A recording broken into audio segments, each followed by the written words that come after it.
Hello everyone, today we are going to make veg egg roll without any maida. To begin with, we have chopped beans, chopped green chili, chopped cabbage, sliced onions and chopped carrots. And additionally, we have ketchup, chili sauce and vinegar. Include soy sauce is optional. Once the oil is heated in the wok, add green chilies and immediately add onions. Saute them till they turn golden brown.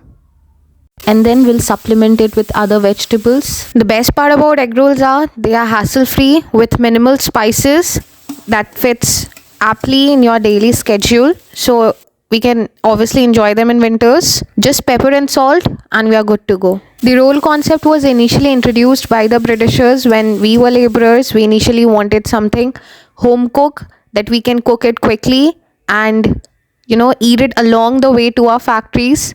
And so the concept of the rolls evolved over the years and it transformed itself into a variety of rolls as we can see today. For this egg roll, we need turmeric powder, little salt, pepper, black pepper, and we have roasted the cumin seed and then powdered them, and a little butter at the end. Add them to the vegetable at this stage, and once the vegetable is nicely cooked, at its last stage we can add ketchup and sauce. 1 teaspoon soy sauce along with 1 teaspoon vinegar. You can always adjust the quantity of the chili sauce with the spice intake that it's feasible for you. Once the vegetables are nicely cooked, we can put it off the flame. An interesting part to be noted here is the same content can be used to prepare chow mein. So at this stage, you can literally divide the vegetables and proceed to make your egg rolls and chow mein simultaneously. Then we need to crack open the egg, 1 or 2 as per required, add salt to it and then put it on pan. Once the egg is cooked from one side, we are going to add chapati and make our roll accordingly.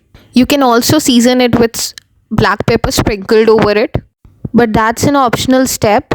Homemade egg rolls are always wholesome, healthy. Here we have used wheat instead of refined flour. For plating, we are going to add raw sliced onions over the roti and prepared vegetables, and we can eat it with ketchup or with other chili sauce and stuff that goes well with the rolls. To make it more flavorful, you can always complement it with some additional chili flakes, mayonnaise and other sauce of your tasting. For now, we have made it healthy since it's home prepared, and you can always serve yourself with many flavors. For now, this is it. Enjoy your healthy home cooked, home prepared egg roll, and don't forget to like, share and subscribe, and stay tuned for future updates.